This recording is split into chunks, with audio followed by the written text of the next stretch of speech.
আচ্ছা, প্রথমেই যেটা বলতে চাই যে আপনারা দেখছেন যে রিক্সা আন্দোলনকে কেন্দ্র করে সিলেটে যে গণগ্রেফতার চলছে এবং একের পর এক যারা অ্যাক্টিভিস্ট এখানকার ছাত্রনেতা কিংবা শ্রমিক নেতা যারা আছেন তাদেরকে অ্যারেস্ট করা হচ্ছে।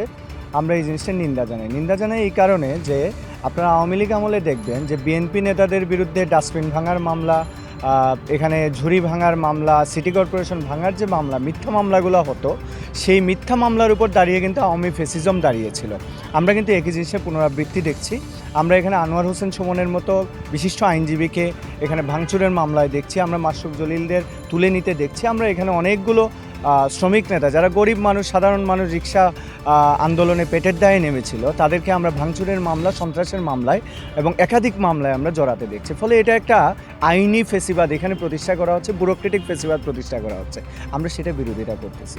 আমরা কি এখানকার যে সাধারণ মানুষ, গরিব মানুষ, তার পেটের দিকে তাকাচ্ছি, নাকি আমাদের যে আধিপত্য, আমাদের যে আভিজাত্য এবং আমাদের যে সৌন্দর্য, তার ভিতরে আমরা আটকে আছি? এই প্রশ্নকে কেন্দ্র করে কিন্তু আমরা কথাগুলো বলছি। আমরা মোটেই চাই না সিলেট শহর অপরিচ্ছন্ন থাকুক, সিলেট শহরে ভিড়ভাট্টা বাড়ুক, সিলেট একটা তিলোত্তমা নগরী হোক, এটাই আমাদের প্রত্যাশা। এখানে আমাদের জন্ম হয়েছে।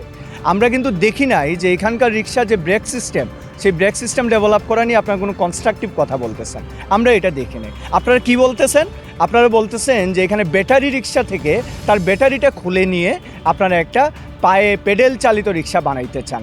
আমাদের যে ডিসি, তার কি সাধারণ জ্ঞান আছে? কিংবা বিজ্ঞানের যে সাধারণ জ্ঞানটা, সেই জ্ঞানটা কি আছে?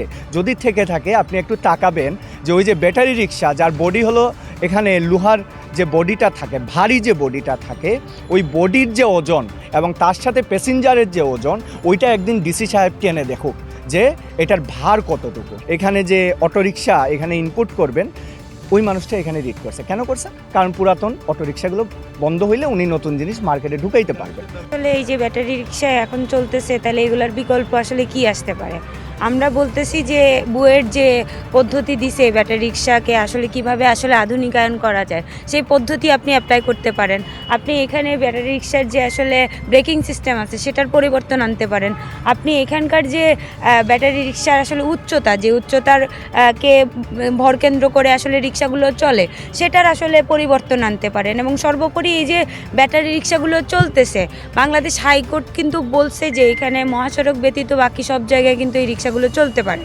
তাহলে আপনি আসলে অলি গলি পাড়া মহল্লায় এই ব্যাটারি রিক্সা কেন বন্ধ করবেন? আপনার যদি বন্ধ করতে হয়, এই ব্যাটারি রিক্সা নিয়ে যদি অধিকতর সমস্যা আমাদের সামনে আসে, তাহলে আমরা সেটার বিকল্পভাবে আমরা পাড়ায় মহল্লায় চালু রাখবো। 30,000 শ্রমিককে আমি তো না খাইয়ে মারতে পারি না। এই অমানবিক কাজটা আসলে একটা রাষ্ট্র করতে পারে না, একটা সমাজ করতে পারে না। ফলে এই বিকল্প ব্যবস্থাগুলো আমরা দেখতে পারি এবং এই সমস্যাগুলোর যদি সমাধান আমরা না করি, তাহলে আগামী দিনে আসলে আমাদের সামনে যে সংকটগুলো আসবে, সেই সংকটগুলো এই যে একটু আগে আমরা বলছিলাম যে আসলে চুরি ডাকাতি বেড়ে যেতে পারে, ছিনতাই বেড়ে যেতে পারে, কিংবা এই যে প্যাডেল চালিত রিক্সা যেগুলো আছে সেগুলোর আসলে ভাড়া বেড়ে যেতে পারে। এখন প্যাডেল চালিত রিক্সার ভাড়া বাড়তে পারে কি না, সেটা নিয়ে আমাদের সিলেটের ডিসি সাহেব, সিলেটের পুলিশ কমিশনার, পুলিশের জায়গা থেকে একটা তালিকা ধরায় দেওয়া হয়েছে।